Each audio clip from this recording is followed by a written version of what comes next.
awa na sa ama. Okay, lipat naman tayo next topic mga kababayan. Pag-usapan naman natin itong si Senador Boyce Padilla.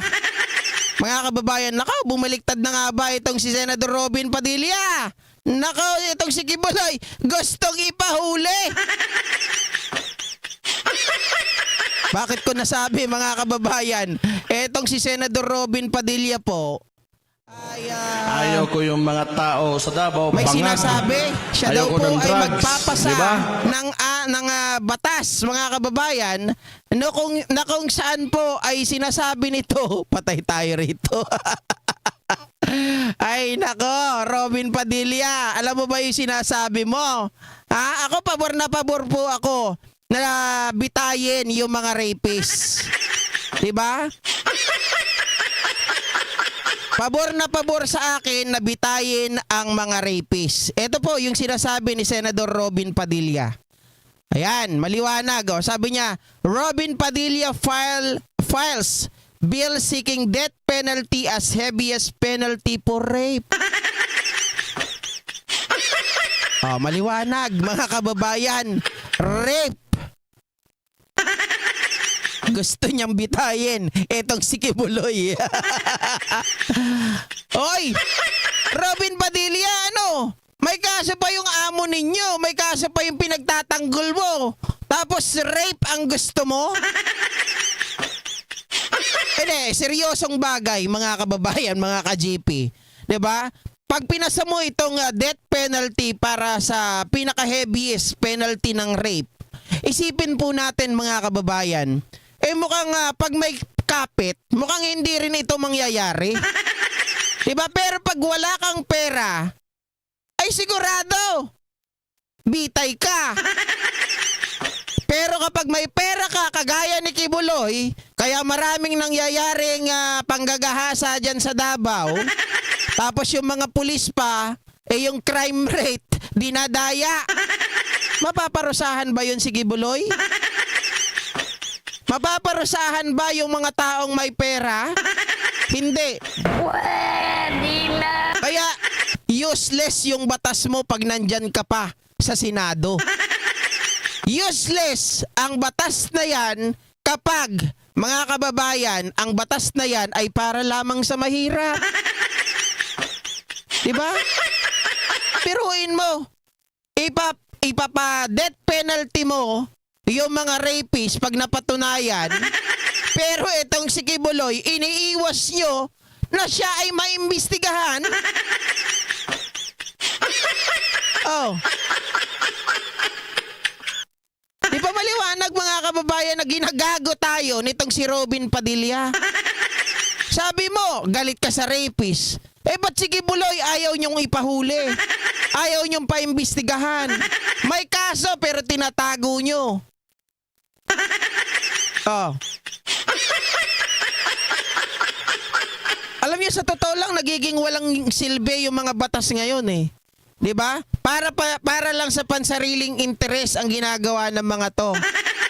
Para lang siguro sumikat sila. Oy, sige, gawin natin yung death penalty. The heaviest penalty for rape. Heaviest penalty. Tapos may hirap lang ang pwedeng mabitay.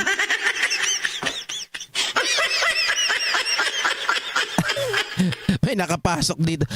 Bisahin ko lang. Don't make any excuses to justify bangag failure. Pag mali si adik, punain, huwag ipagtanggol.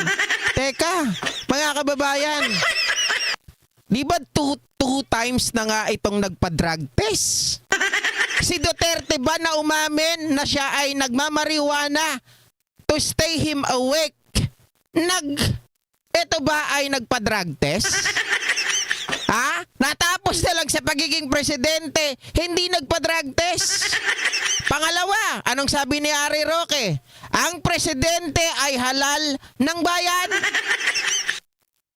Desisyon niya kung gusto niya magpa-drug test, pero hindi para utusan siya.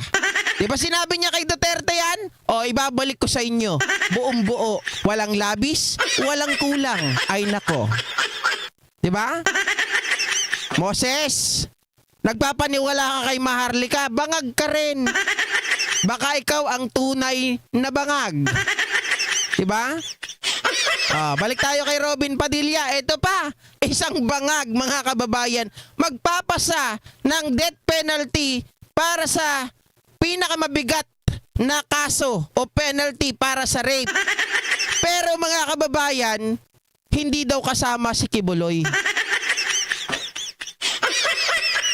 Ano yun? Batas may pinipili?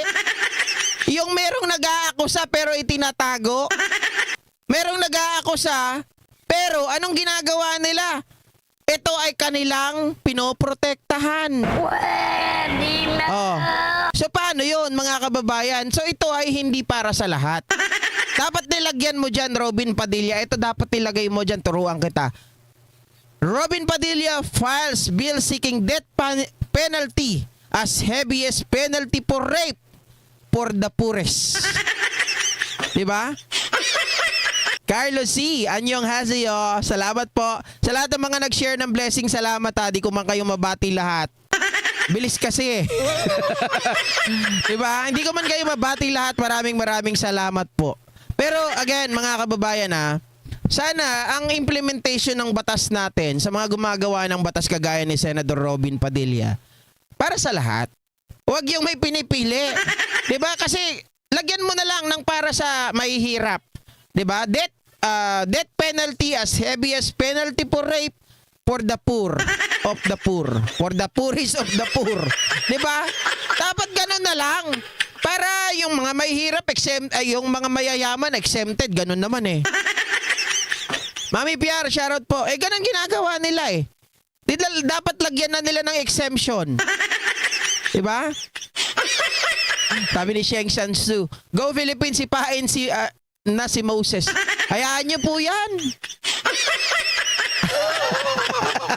Hayaan nyo po yan, mga kababayan. Kasi dagdag yan sa ating engagement. Huwag po natin sipain. Maganda nga yan na turuan. Diba? Turuan po natin ng kababaang ewan. Turuan natin para siya po ay matauhan. Diba? Mama Hermes Rodriguez Valdez, Smooth Jazz with Rusty, Celso Marquez ng Bamban Tarlac, shoutout sa'yo. At kay Ma'am Loida CP, Luz Alawigan. Lex pala, sorry. Hindi ko mabasa kasi dito sa right side. Diba? Kasi yung monitor natin, labo. Matimya, shoutout po. Okay mga kababayan, ano ang masasabi nyo dito sa mga plano nitong si Boy Sili na ang penalty daw para sa kasong rape, ang heaviest penalty, mga kababayan, ay death penalty.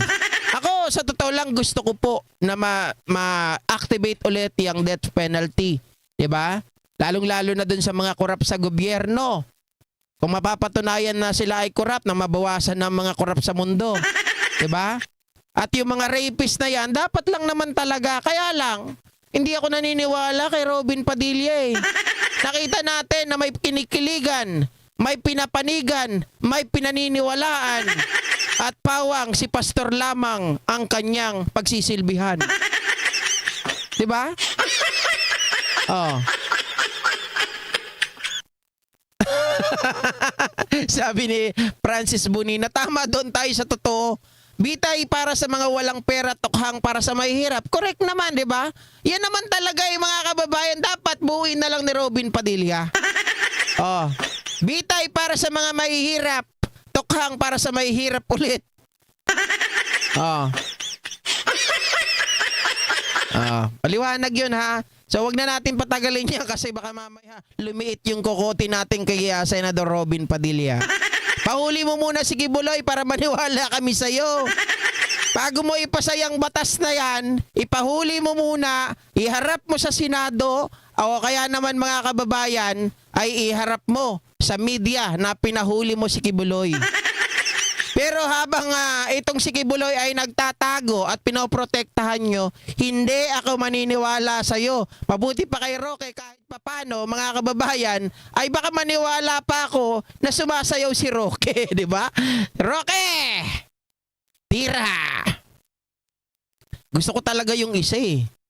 Di ba? Kaya lang sabi nyo walang sound eh. Hayop si Roque. Malupit talaga mga kababayan sa pampagana. Parang nabilaukan ako dun sa mga bashers eh. May sound sana baka may sound sana tong pangalawang sayo-sayo ni Roque. Di ko kasi naririnig dito eh. May sound. Ito kaya may sound ba to? Mga kababayan. Nahihidaw sa lowal. Ay, nako. That's si Roque, mga kababayan. Okay? So next topic tayo. Okay na. Buteteng prag daw. Itong si Roque. Next topic tayo. Pag-usapan naman po